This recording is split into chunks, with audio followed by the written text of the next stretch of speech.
Most of us who are in the market for a small B-segment hatchback would probably overlook the Kia Picanto. Now, I don't think it's because of the brand or the specifications, but we probably overlook the car or push it aside because of the price. Let's face it, at 54,888, the 1.2-litre manual version of the Kia Picanto is not exactly friendly on the pockets. If you want an automatic transmission, the price goes up another 5,000 to 59,888, and that is a lot of money for a small B-segment car. In Malaysia, Kia has found itself in a rather unique situation. Elsewhere, the B-segment Picanto may be considered as an entry-level car, but because of the pricing situation in Malaysia, the Picanto is considered an emotional purchase rather than a rational purchase. It's a lifestyle choice, if you must. So can the Kia Picanto hold its own as a lifestyle choice vehicle? First and foremost, a lifestyle vehicle has to be desirable, it has to be beautiful, it has to be cute, it has to be unique, it has to be something that says something about you, it has to be a statement. Well, styling-wise, the Picanto is rather cute. It's not as cute as maybe the Mini, but it still stands out in a crowd, if for nothing else other than the fact that it's quite rare in Malaysia. They have wisely, I think, kept the flank quite simple, and this will help the car to age more gracefully. At the rear, to make it more unique and more easily identifiable, they've given the Picanto a very unique tail lamp combination design. It's very sparkly with the use of LED lights and also light bars. So at night, if you look at it from far, you immediately know that this is a Picanto. And I think that's something that people are looking for these days in car designs. Overall, I think that the shape is quite youthful, it's quite sporty, it's quite friendly, and should appeal to younger buyers as well as more mature motorists. The main visual difference between the 1.2-litre manual and automatic is in the alloy wheels.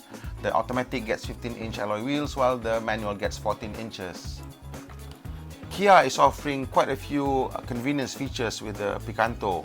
One of the things that I think is very nice is the auto light or the welcoming light, which stays on for you for about 30 seconds so that when you're arriving home at night and you need a bit of light to open the door, it's there for you. You also get electric folding mirrors, which is also electrically adjustable and comes with an LED side repeater.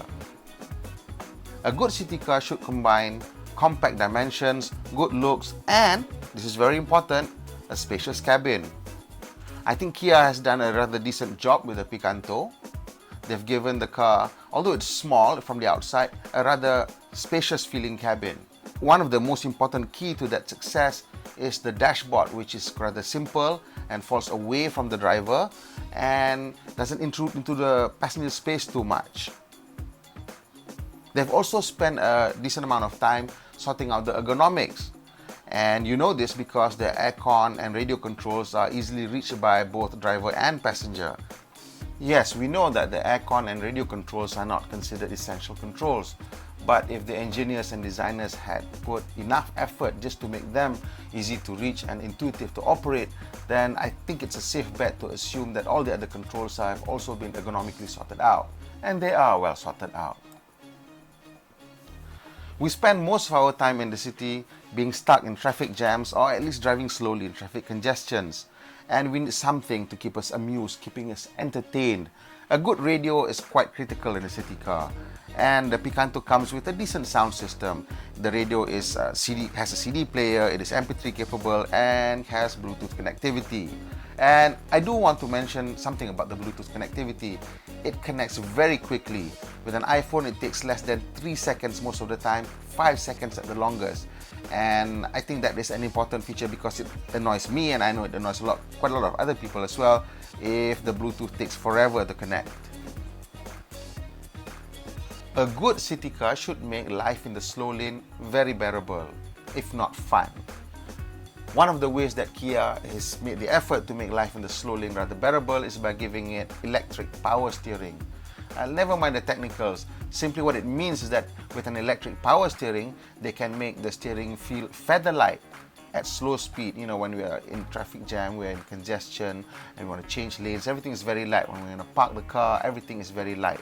Now, as soon as the speed picks up, they then remove the power assistance appropriately to an appropriate level, giving it a naturally weighted feel. And I think in this Picanto, it works quite well. It's not the most sensitive or the most accurate of steering, but then again, this is not a racing car. It's a city car.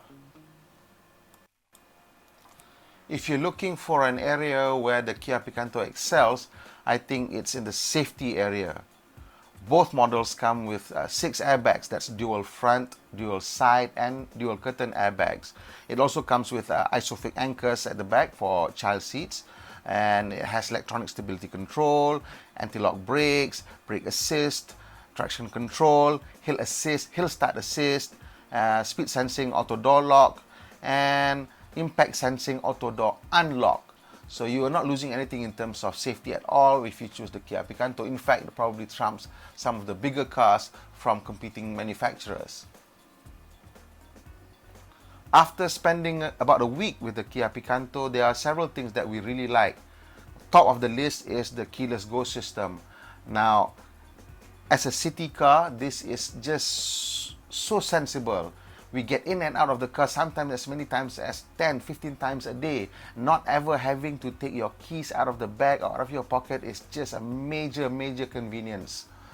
We also like the space of the car. It's not very spacious, but it is enough, especially if you're just driving with 1 or 2 person most of the time. It feels very spacious. They've made the seats slide so far back that even very tall drivers would feel quite at home. Surprisingly, we like also the driving style. Now, I know that, you know, it's not really a hot hatchback or anything like that, but in the city where you need everything to be light, you need everything to be nippy, this car just works. Although it doesn't have a lot of horsepower, the 1.2 liter CVVT engine generates 120 Newton meters of torque and 87 horsepower. That's not a lot, but it's enough.